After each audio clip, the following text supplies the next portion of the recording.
ঢাকা থেকে যুক্ত হবেন সহকর্মী শামীমা সুলতানা এবং খুলনা থেকে যুক্ত হবেন সহকর্মী বেলাল হোসেন সজল। শুরুতেই চলে যাব ঢাকা শামীমা সুলতানার কাছে।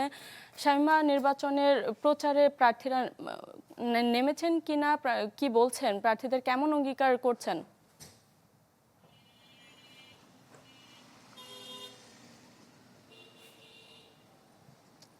শারমিন, একটু বলে রাখি যে এখন যেহেতু সকাল শুরু হলো, তো এখনো ওই অর্থে প্রার্থী নিজের যে প্রচারণা চালানোর কথা সেটি আসলে এখনো ওই অর্থে শুরু হয়নি। তবে প্রার্থী তো আর নিজে নিজে একাই প্রচারণা চালান না, সবাই মিলে প্রচারণা চালান। তো সেই ক্ষেত্রে আসলে বিভিন্ন দলে ভাগ হয়ে হয়ে কিন্তু যারা নেতাকর্মী আছেন, যারা সমর্থক আছেন, তারা কিন্তু ভোট চাচ্ছেন জনগণের কাছে এবং সেই প্রক্রিয়া চলছে। এবং বিভিন্ন জায়গায় প্রার্থীদের পরিচয় করিয়ে দেওয়ার জন্য কিন্তু ওই অর্থে পোস্টার টানানো নিষেধ থাকলেও দু একটা ফেস্টুন আমরা দেখছি বিভিন্ন জায়গায়, যেখানে প্রার্থীদের প্রচারণামূলক ব্যানার বা ফেস্টুন যেটাই বলে সেটি টানানো হয়েছে। এবং এটি ঢাকা ৮ আসন। এখানে আমরা দুজন প্রার্থী যারা ধানের শীষ প্রতীক নিয়ে নির্বাচন করছেন এবং শাপলাকলি নিয়ে, তাদের দুপক্ষেরই এখানে আমরা ব্যানার ফেস্টুন দেখছি।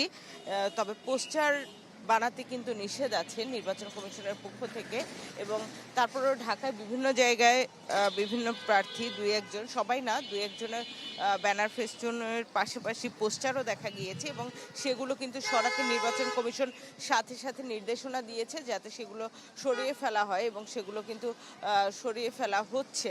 আরেকটি বিষয় বলে রাখি যে সবাই এখনো কিন্তু কোনো দল ওই অর্থে আনুষ্ঠানিকভাবে তাদের ইশতেহার দেয়নি, কিন্তু তারা কি করবেন, কিভাবে আসলে নির্বাচনে জয়ের পরে তাদের উন্নয়নের জন্য, দেশের উন্নয়নের জন্য কিংবা আইন পরিবর্তনের জন্য কাজ করবেন, সেই নিয়ে কিন্তু মানুষকে প্রাথমিকভাবে তাদের যে ইচ্ছাটা সেটির জানান দিচ্ছেন। প্রতিটি আসনেই কিন্তু একইভাবে সব প্রার্থী, সব দলের সবাই চেষ্টা করছেন যে জিতে আসলে কি করবেন সেই ওয়াদাবদ্ধ হতে, সেই প্রতিশ্রুতি দিতে। এবং আনুষ্ঠানিকভাবে আর কয়েকদিন পরেই প্রতিটি দলই কিন্তু তার ইশতেহার জানাবে মানুষকে। শামীমা, ধন্যবাদ আপনাকে। দর্শক, এবার খুলনা চলে যাব। আছেন বেলাল হোসেন সজল। সজল, খুলনা নির্বাচনের প্রচারণা কেমন দেখছেন?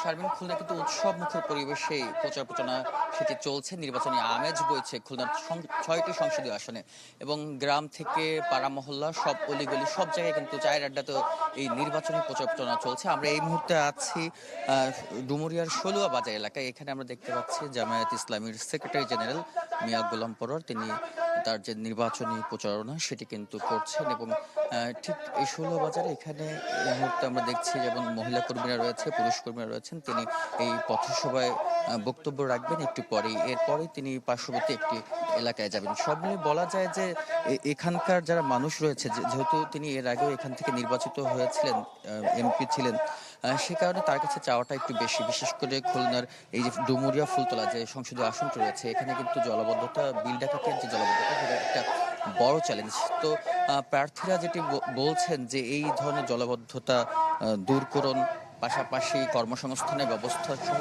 নানা ধরনের প্রতিশ্রুতি দিচ্ছেন এবং ভোটাররা কিন্তু প্রার্থীকে কাছে পেয়ে তাদের দাবিগুলো তুলে ধরছেন এবং প্রার্থী তাদের যে আশ্বাস সেটি দিচ্ছেন। এবং দেখছি যে খুলনায় সকাল থেকে শুরু করে রাত পর্যন্ত যে বিভিন্ন এলাকাগুলো রয়েছে, সেই এলাকায় বিভিন্ন দলের কিন্তু প্রার্থীরা তারা কিন্তু প্রচার প্রচারণা চালাচ্ছেন এবং বিএনপি থেকে শুরু করে বিভিন্ন স্বতন্ত্র প্রার্থী রয়েছে, জামায়াত ইসলামী প্রার্থী, সবাই কিন্তু উৎসবমুখর পরিবেশে এবারে যে নির্বাচনী প্রচার প্রচারণা সেটি কিন্তু চালিয়ে যাচ্ছে।